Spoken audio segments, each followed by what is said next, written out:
আমরা দেখেছি বাংলাদেশে দীর্ঘ 16 বছর ধরে আলেমদেরকে সারা ব্যবসা প্রতিষ্ঠানের উদ্বোধন হয় না, আলেমদের সারা বাড়ি উদ্বোধন হয় না, আলেমদের সারা দোকান উদ্বোধন হয় না, আলেমদের সারা তাদের কোনো কিছুই উদ্বোধন হয় না। কিন্তু ওই আলেম যখন বলে আল্লাহর আইনে দেশ পরিচালনা করতে হবে, তখন সেই আলেমকে ধরে নিয়ে গিয়ে জেলখানার মধ্যে বন্দী করে। কথা বলে ঠিক না বেঠিক?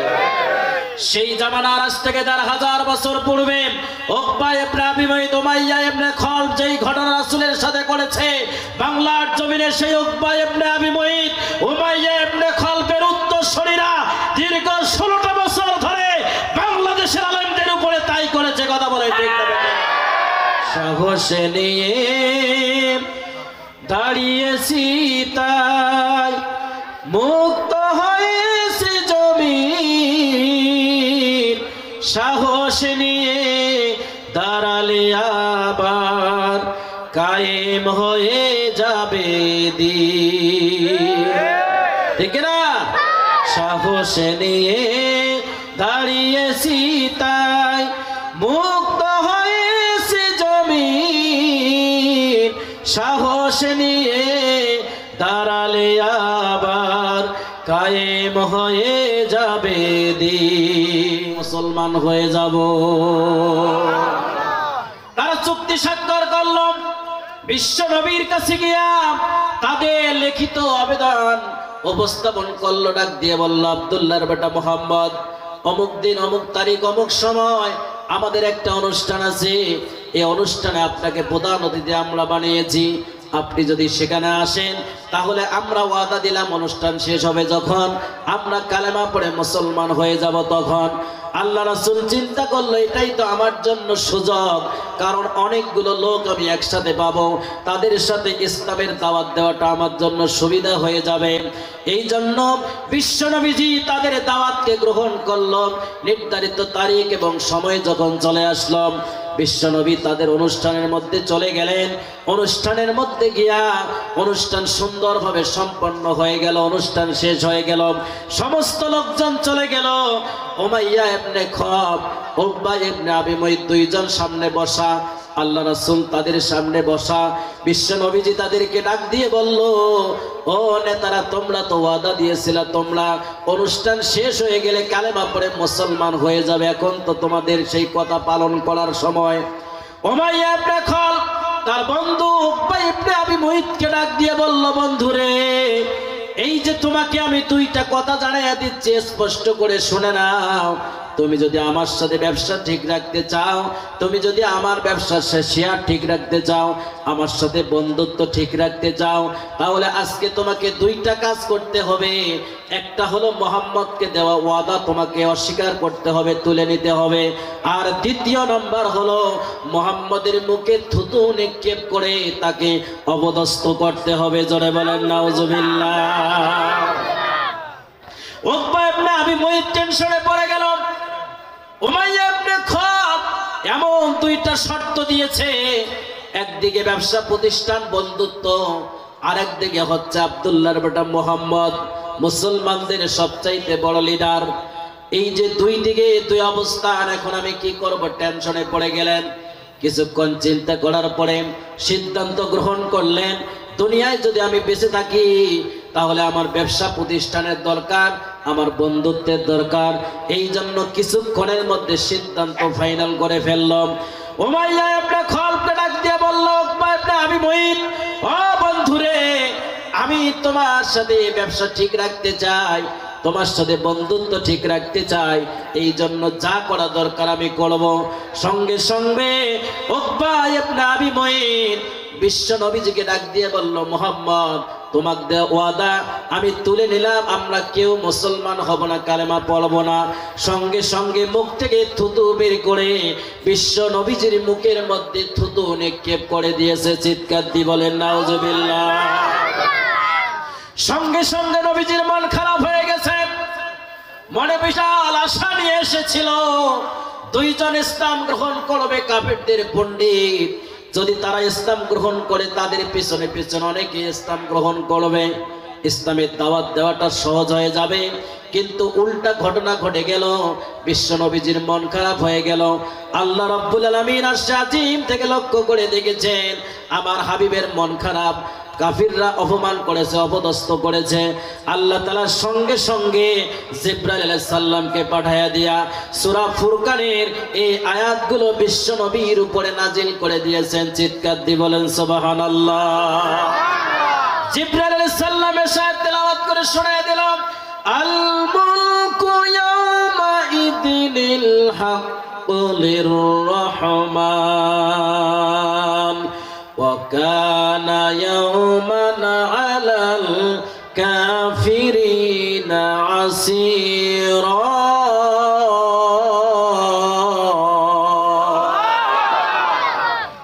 আল্লাহর পক্ষ থেকে জিবরাইল আলাইহিস সালাম চলে আসলেন, নবীজিকে ডাক দিয়ে বললেন, ইয়া রাসূলুল্লাহ, ইয়া হাবিবাল্লাহ, টেনশন করার কোনো কারণ নাই, মন খারাপ করার কোনো কারণ নাই। আজকে তারা দুনিয়ার জীবনে ক্ষমতার দাপটের কারণে, তারা আজকে তাদের সম্পত্তির পাহাড়ের দাপটের কারণে আপনাকে ডেকে নিয়ে এসে অপদস্থ করেছে, অপমান করেছে। মন খারাপ করার কোনো কারণ নাই, আপনি কোনো টেনশন করবেন না। আল মুলকু ইয়াউমা ইজিনিল হাক্কু লির-রহমান, এই দুনিয়ার ক্ষমতার কারণে তারা যেই অপমান আপনাকে করেছে, এই দুনিয়ায় চিরস্থায়ী নয়, এরপরে আরেকটা জগৎ আছে, যেই জগতের মধ্যে শুধুমাত্র কেবলমাত্র একজন ক্ষমতাবান। চিৎকার দিয়ে বলেন তো তিনি কে? আর আওয়াজ দিয়ে বলেন তিনি কে?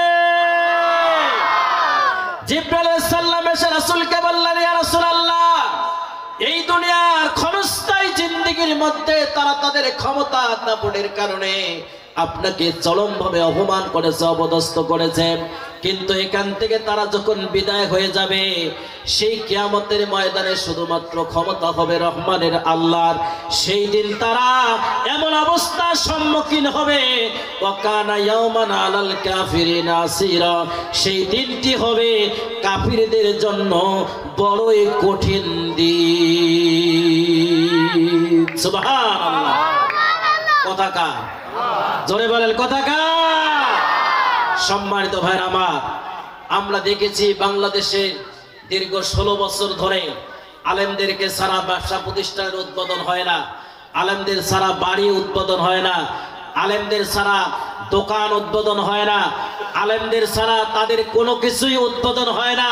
কিন্তু ওই আলেম যখন বলে আল্লাহর আইনে দেশ পরিচালনা করতে হবে, তখন সেই আলেমকে ধরে নিয়ে গিয়ে জেলখানার মধ্যে বন্দী করে। কথা বলে ঠিক না বেঠিক? সেই জামানার আজ থেকে 1000 বছর পূর্বে উকবা ইবনে আবি মুঈত, উমাইয়া ইবনে খালদ যেই ঘটনা রাসূলের সাথে করেছে, বাংলার জমিনে সেই উকবা ইবনে আবি মুঈত, উমাইয়া ইবনে খালদের উত্তরসূরিরা দীর্ঘ 16টা বছর ধরে বাংলাদেশের আলেমদের উপরে তাই করেছে। কথা বলে ঠিক না বেঠিক? বাংলাদেশের সর্বশ্রেষ্ঠ আলেম, যাকে আমরা কোরআনের পাখি বলে থাকি, গোটা পৃথিবীর অহংকার, যিনি গোটা পৃথিবীতে 50টা বছর কোরআনের দাওয়াত পৌঁছে দিয়েছেন, যার হাতে শত শত মুসলিম মুসলমান হয়েছেন, আল্লামা দেলওয়ার হোসেন সাইদ রহিমাহুল্লাহকে তারা শুধুমাত্র কোরআনের হক কথা বলার অপরাধের কারণে দীর্ঘ 13টা বছর ধরে জুলুম আর নির্যাতনের স্টিমরোলার চালিয়েছে। কথা বলে ঠিক না বেঠিক? 1500 বছর পূর্বে তারাও যেই কাজটা করেছে, 1500 বছর পরে নব্য বাংলাদেশের নব্য উকবা ইবনে আবি মুঈতরাও ঠিক আলেমদের উপরে তাই করেছে। কথা বলেন ঠিক না বেঠিক? কিন্তু আল্লাহ তাআলা সাবধান করে দিয়েছেন। আল্লাহ বলেছেন দুনিয়ার ক্ষমতা চিরস্থায়ী হয় না, ক্ষমতার কারণে তোমরা আয়না ঘর তৈরি করতে পারো, ক্ষমতার কারণে তোমরা আল্লামা সাইদিকে দুনিয়ার থেকে শহীদ করে দিতে পারো, মীর কাসেম আলী ভাইকে শহীদ করে দিতে পারো, মতিউর রহমান নিজামী ভাইকে শহীদ করে দিতে পারো, তোমরা কাদের মোল্লা কামরুজ্জামান ভাইকে শহীদ করে দিতে পারো। এটা দুনিয়ার ক্ষমতা। কিন্তু আল্লাহর ক্ষমতা যখন আল্লাহ শুরু করেন, শুধু শুরু করেছে, তাতে দেশ থেকে পালাইতে বাধ্য হতে হয়েছে। কথা বলেন ঠিক কিনা? তার মানে আল্লাহর ক্ষমতার কাছে মানুষের ক্ষমতা সামান্য পরিমাণ। কোন রিক্সা শরীক হয় না। আল্লাহর ক্ষমতা যখন শুরু হবে তখন তাদের অবস্থা ভয়ানক হবে। আল্লাহ সে কথায় জানিয়ে দিয়েছেন ১,৫০০ বছর পূর্বে। আল্লাহ বলেছেন কিয়ামতের ময়দানে শুধুমাত্র ক্ষমতা থাকবে আল্লাহর, আর কাফিরদের অবস্থা হবে সেই দিন ভয়ানক। কিরকম ভয়ানক হবে? আল্লাহ রাব্বুল আলামিন বলেছেন ওয়া ইয়াউমা ইয়া'আদ্দু যালিমু আলা ইয়াদাইহি ইয়াকুলু ইয়া লাইতানি ইত্তাখাযতু মা'আর রাসূলি সাবিলা।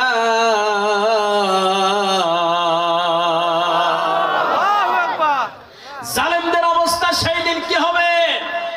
আল্লাহ তাআলা প্র্যাকটিক্যাল নমুনা উপস্থাপন করেছেন। আল্লাহ রাব্বুল আলামিন বলেছেন জালেমরা সেই দিন নিজেদের হাত নিজেরা কামড়াইতে থাকবে, নিজেদের মাংস নিজেদের হাড্ডি নিজেরাই কামড়াইতে থাকবে, চিবাইতে থাকবে, খাইতে থাকবে, আর বলতে থাকবে ইয়া লাইতানি তাখাস্তু মা'আর রাসূলি সাবিলা, আমরা কেন দুনিয়ার জমিনে রাসূলের পথ গ্রহণ করি নাই। জোরে বলেন সুবহানাল্লাহ। কথা কার? সবাই কথা কর নাকি? কথা কার? আল্লাহ তাআলা চিরন্ত সত্য কথা জানিয়ে দিয়েছেন। এই দুনিয়ার মধ্যে যারা জুলুম আর নির্যাতন চালিয়েছিল মানুষের উপরে, যখন তাদের অবস্থা খারাপ হয়ে গেছে তারা দুনিয়াতেই নফসি নফসি শুরু করে দিয়েছে।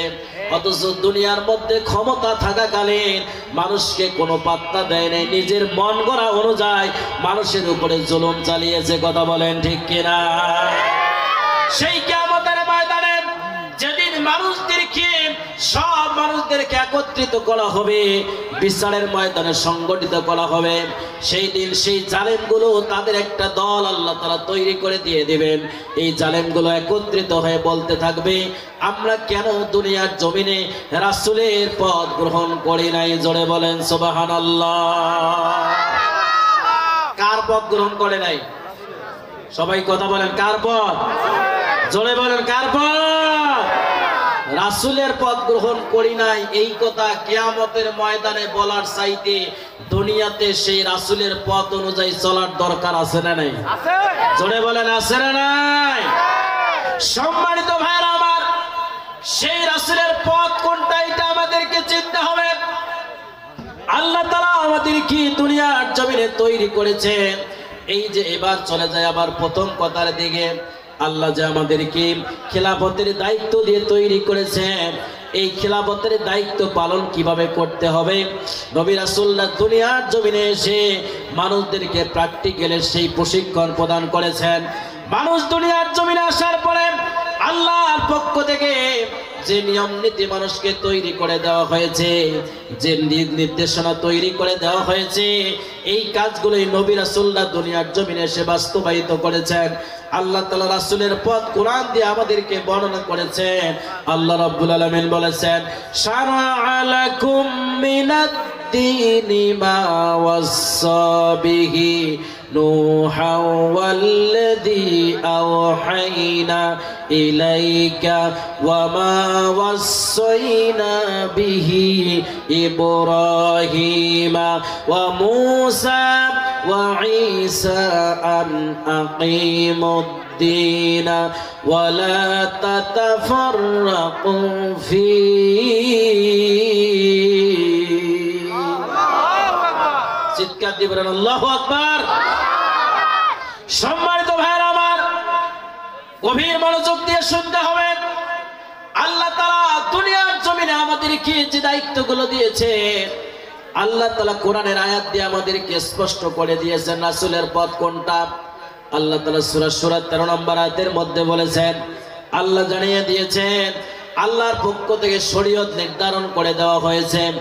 এই শরীয়তের মধ্যে যদি কেউ মন করে এখান থেকে এক চুল পরিমাণ ঢুকাইতেও পারবে না, আবার যদি কারো মন না চায় এখান থেকে এক চুল পরিমাণ বাদ দিতেও পারবে না, কারণ নির্ধারণ করে দিয়েছেন যিনি। চিৎকার দিয়ে বলেন তো তিনি কে?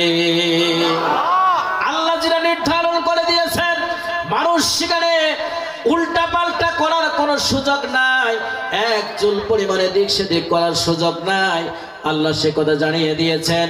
আল্লাহর পক্ষ থেকে শরীয়ত নির্ধারিত, এই শরীয়ত দেওয়া হয়েছিল ইব্রাহিম আলাইহিস সালামের উপরে, এই শরীয়ত দেওয়া হয়েছে নূহ আলাইহিস সালামের উপরে, ওই শরীয়ত দেওয়া হয়েছে মূসা আলাইহিস সালামের উপরে, এই একই শরীয়ত নাজিল করে দেওয়া হয়েছে ঈসা আলাইহিস সালামের উপরে।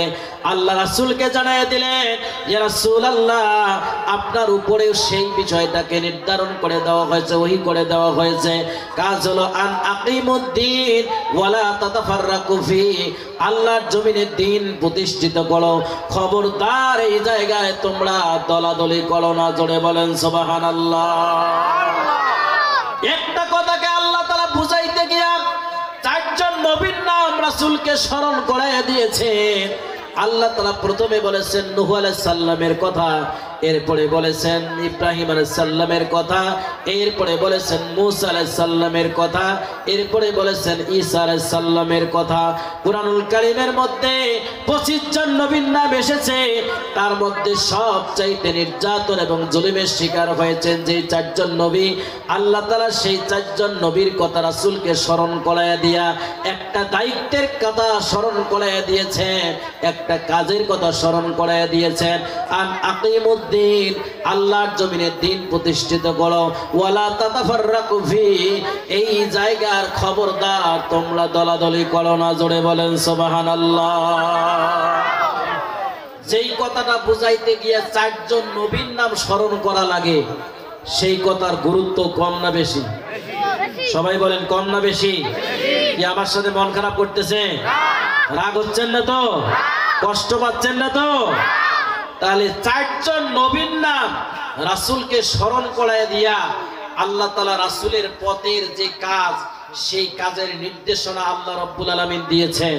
সেটা হলো আন আকিমুদ্দিন, আল্লাহর জমিনে দিন প্রতিষ্ঠিত করো, ওয়ালা তাতাফাররাকু ফি, খবরদার তোমরা এই জায়গায় দলাদলি করো না। আল্লাহ দলাদলি করতে নিষেধ করেছেন। জোরে বলেন সুবহানাল্লাহ। যেই কাজে আল্লাহ দলাদলি করতে নিষেধ করেছেন, আজকে যদি লক্ষ্য করে দেখেন, ওই কাজে বাংলাদেশের মধ্যে সবচাইতে বেশি দলাদলি। কথা বলেন ঠিক কিনা? আল্লাহ রাব্বুল আলামিন প্রথমেই নূহ আলাইহিস সালামের কথা স্মরণ করিয়ে দিয়েছেন। বর্তমান সময়ে আমরা যারা মানবতা গোটা পৃথিবীর মধ্যে বসবাস করতেছি, আমরা সবাই এই ওয়াজ জানি।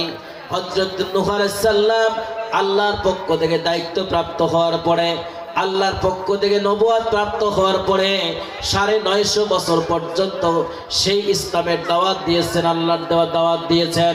জমিনের মধ্যে আল্লাহর বিধান প্রতিষ্ঠিত করার কাজ করেছেন।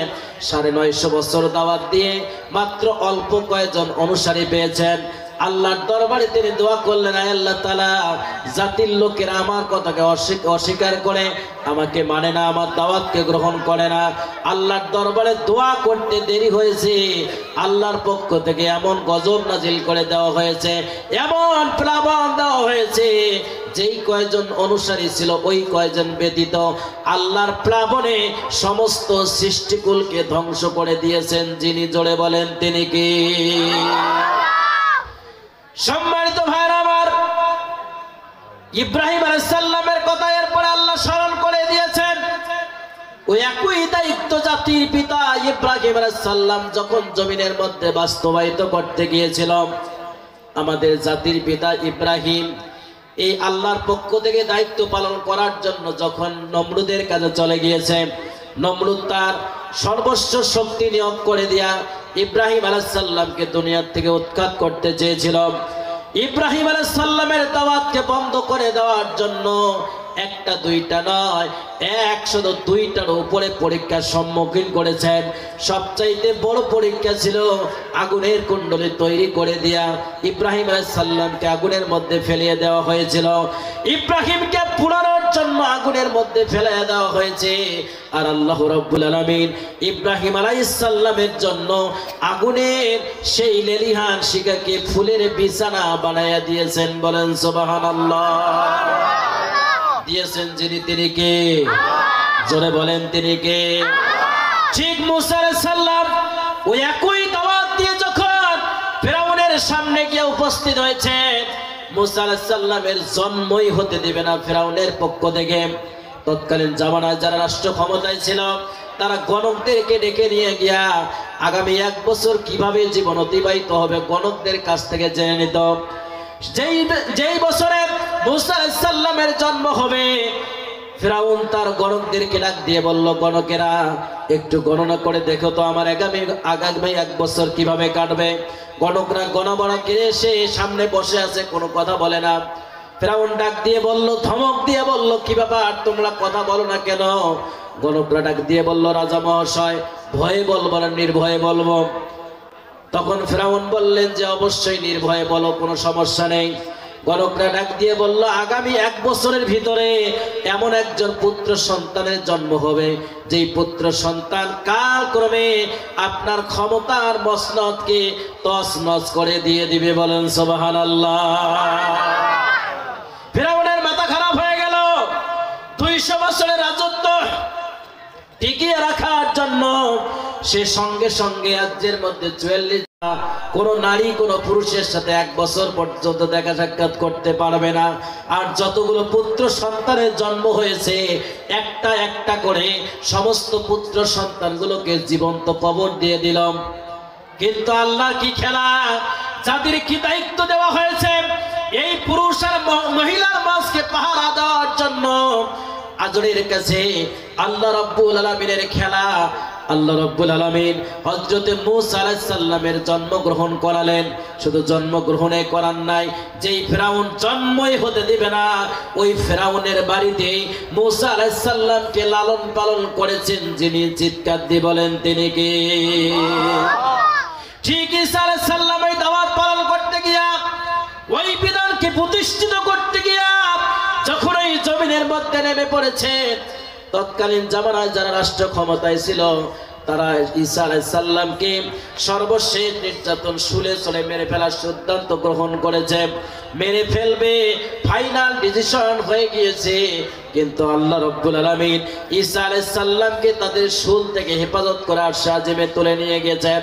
আল্লাহ রাসূল ওই দাওয়াত দিতে গিয়া 13টা বছর ধরে জুলুমা নির্যাতনের শিকার হয়েছেন। কিন্তু আবু জেহেলরা টিকতে পারে নাই।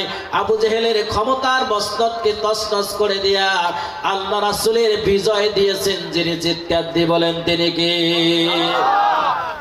আজকে 1000 বছর পরে বাংলার জমিনে নিয়ে আসি যদি একটু মিলান, এই বাংলাদেশের জমিনে যাদের উপরে জুলুম নির্যাতন করা হয়েছে, যাদেরকে 16 বছর ধরে ফাঁসির মঞ্চে ঝোলানো হয়েছে, যাদেরকে 16 বছর ধরে জেলখানায় বন্দী করা হয়েছে, যাদেরকে 16 বছর ধরে ধরে ধরে ক্রস ফায়ার দেওয়া হয়েছে, যাদেরকে ধরে ধরে হাত পা গুলোকে নোলা করে দেওয়া হয়েছে, যাদেরকে পঙ্গু করে দেওয়া হয়েছে, আজকে সময়ের ব্যবধানে যারা এই কাজগুলো করেছে এই বাংলার জমিন থেকে তাদেরকে বিতাড়িত করেছেন যিনি, চিৎকার দিয়ে বলেন তিনি কে? সে আল্লাহ আছে না নাই? কথা বলেন আছে না নাই? 5ই আগস্টের আগে আমরা বলতাম আল্লাহ কি চোখে দেখে না? আল্লামা সাইদিকে নির্যাতন করতেছে, এত বড় বড় আলেমদেরকে ধরে জেলখানার মধ্যে বন্দী করতেছে, আল্লাহ কি চোখে দেখে না? এইরকম কথা আমরা বলতাম। কথা বলেন ঠিক না বেঠিক? কিন্তু 5ই আগস্টে এমন পরিবর্তন আল্লাহ করে দিলেন, আমাদের তখন সে মনে হলো যে আল্লাহ আসলেই আছে। কথা কোন ঠিক কিনা? আল্লাহ আসলেই আছে। সুতরাং আর কারো বাটপারি করার কোনো সুযোগ নাই। শুধুমাত্র মুসলমানরা যদি একটাবার জাগতে পারে তাহলে বাংলার জমিন আগামীর বাংলাদেশ কোরআনের বাংলাদেশে রূপান্তরিত হবে। কথা বলেন ঠিক না বেঠিক? এই জন্য শুধুমাত্র একটা সিদ্ধান্ত নেওয়ার বাকি, একটা হুঙ্কার দিয়ে যেমন আমরা জালিমদেরকে বাংলার জমিন থেকে বিতাড়িত করেছি, আর একটা হুঙ্কার যদি দিতে পারি তাহলে বাংলার জমিনে কোরআন প্রতিষ্ঠিত হয়ে যাবে। কথা বলেন ঠিক না বেঠিক?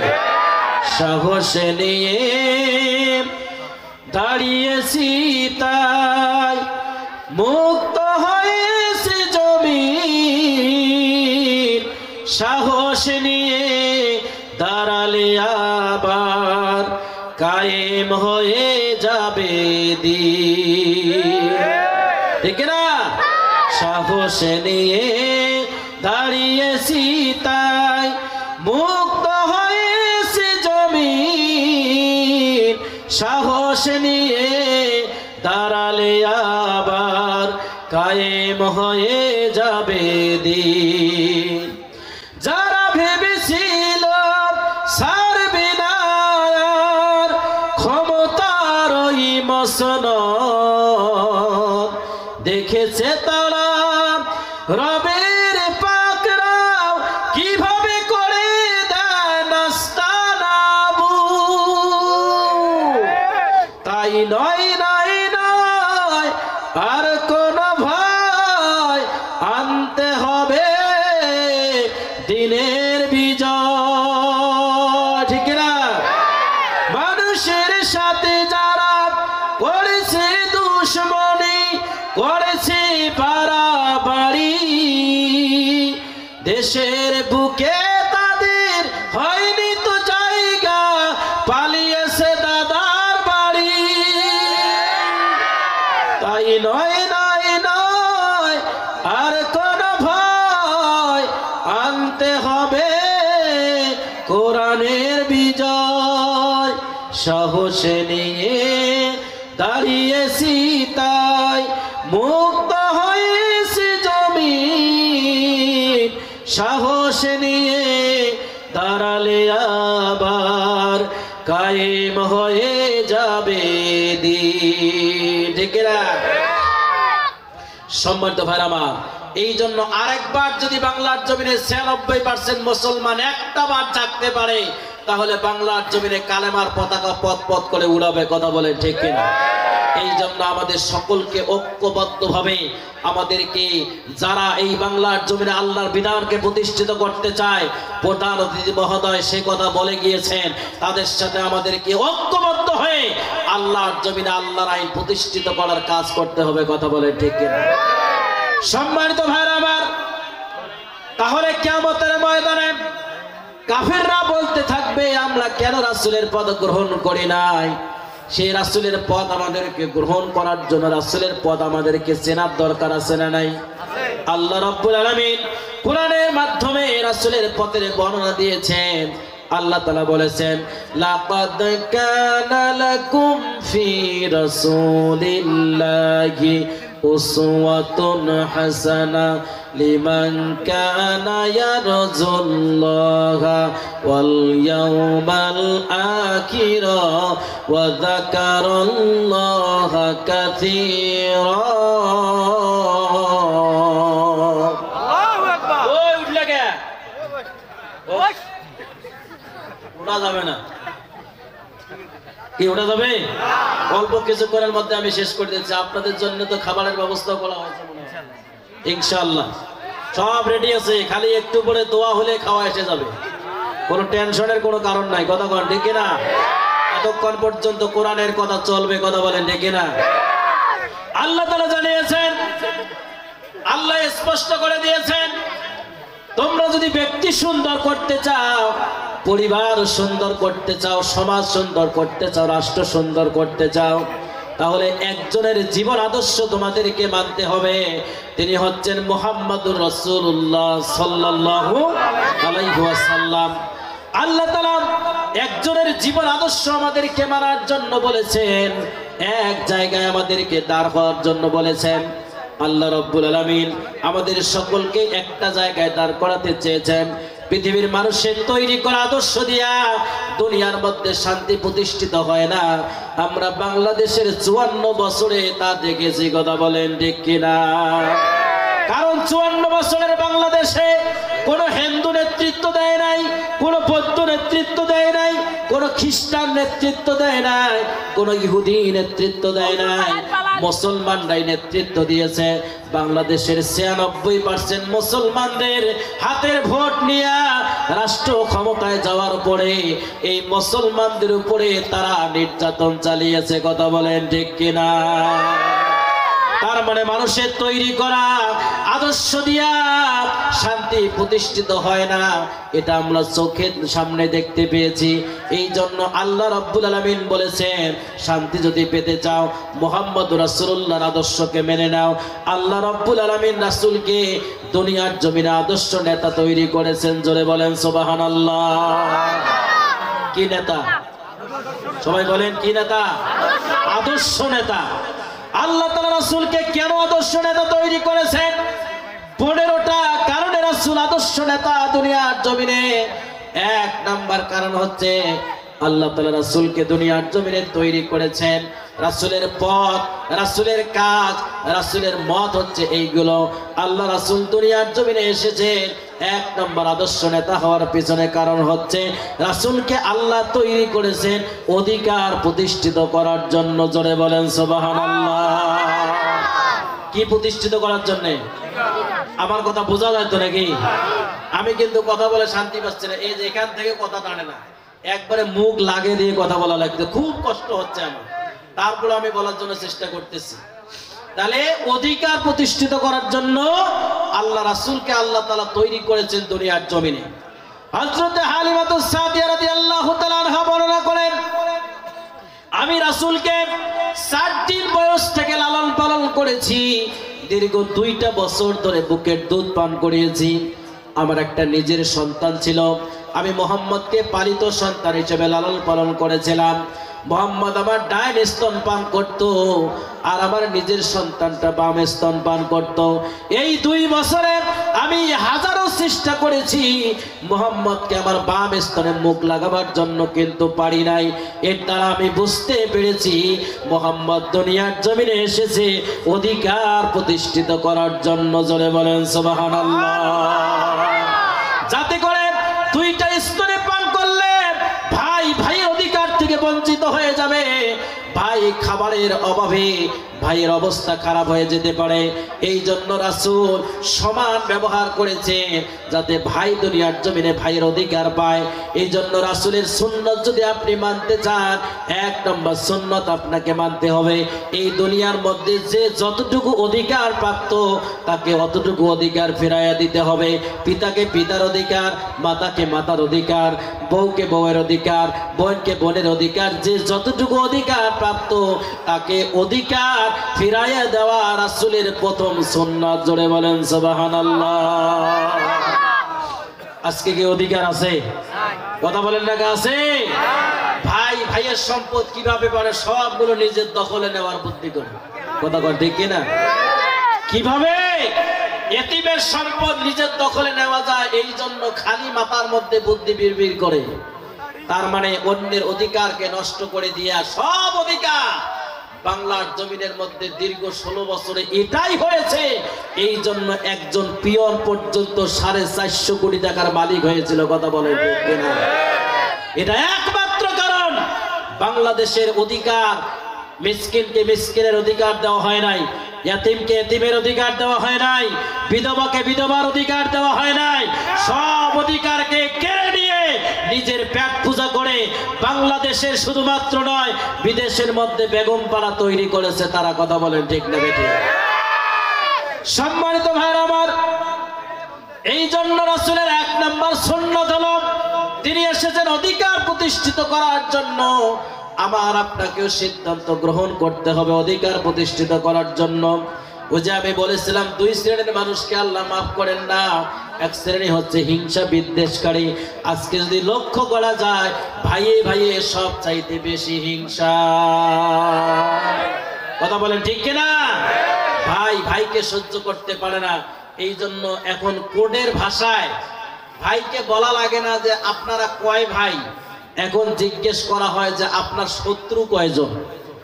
তার মানে ভাইও কয়জন, শত্রুও কয়জন। আমরা ভাইয়ে ভাইয়ে শত্রুতা, ভাইয়ে ভাইয়ে হিংসা বিদ্বেষ ছড়াই। কথা বলেন ঠিক না বেঠিক?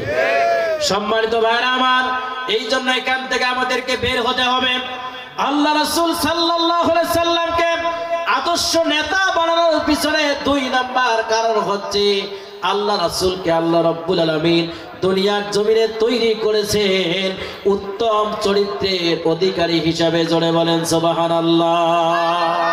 একটু জিকির করে লা ইলাহা ইল্লাল্লাহ, লা ইলাহা ইল্লাল্লাহ, লা ইলাহা ইল্লাল্লাহ, লা ইলাহা ইল্লাল্লাহ, লা ইলাহা ইল্লাল্লাহু মুহাম্মাদুর রাসূলুল্লাহ সাল্লাল্লাহু আলাইহি ওয়াসাল্লাম। 2 নাম্বার, আল্লাহ রাসূল আদর্শ নেতা হওয়ার পিছনে কারণ হচ্ছে আল্লাহ তাআলা রাসূলকে দুনিয়ার জমিনে তৈরি করেছেন উত্তম চরিত্রের অধিকারী হিসাবে। আল্লাহ তাআলা কোরআনের ভাষায় বলেছেন খুলুকুন আযীম। আল্লাহ রাসূলকে আল্লাহ বলেছেন মহান চরিত্রের অধিকারী। হযরত আয়েশা সিদ্দিকা রাদিয়াল্লাহু তাআলাকে জিজ্ঞেস করা হয়েছিল, ও আয়েশা বলো তো দেখি আল্লাহ রাসূলের চরিত্র কি? আয়েশা সিদ্দিকা রাদিয়াল্লাহু তাআলা বর্ণনা করেছেন, তোমরা কি কোরআন পড়তে পারো না? সাহাবারা বলেছেন হ্যাঁ কোরআন পড়তে পারি।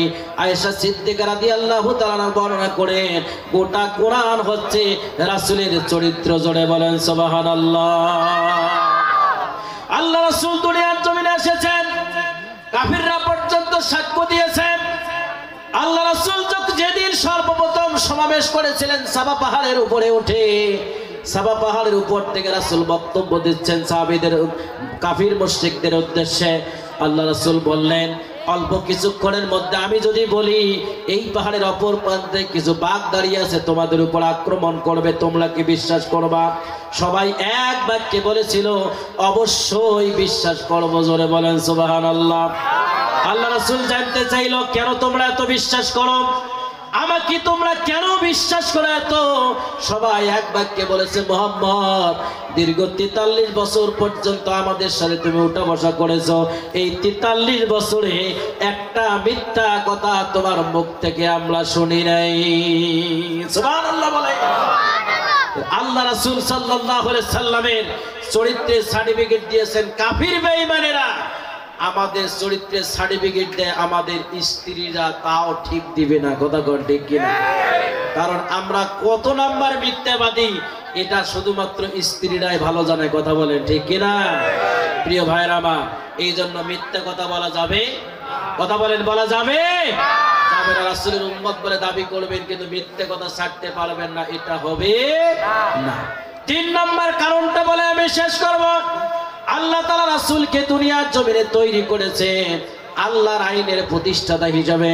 আল্লাহ তাআলা কোরআন দিয়ে জানিয়েছেন, আল্লাহ বলেন ওয়াল্লাযী আরসালা রাসূলাহু বিল হুদা ওয়া দীনিল হাক্কি লিইয়ুযহিরাহু আলাদ দীনি কুল্লিহি ওয়ালাউ কারিহাল মুশরিকুন।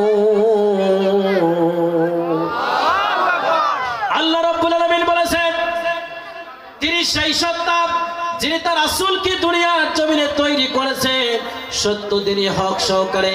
কাজ হলো একটাই, লিইয়ুযহিরাহু আলাদ দীনি কুল্লিহি। মানুষের তৈরি করা যত নিয়ম আছে, যত পদ্ধতি আছে, যত দলাদলি আছে, সব কিছুকে ধূলিসাৎ করে দিয়া একজনের নিয়ম বিজয় করতে হবে। চিৎকার দিয়ে বলেন তিনি কে? আর আওয়াজ দিয়ে বলেন তিনি কে? আল্লাহর দেওয়া নিয়ম বিজয় করা এটা রাসূলের ছিল প্রধান কাজ। আর আজকে সেই রাসূলের উম্মত বলে দাবি করে নামাজ 5 ওয়াক্ত পড়ে স্লোগান দেয় অমুক নেতার চরিত্র ফুলের মতো পবিত্র।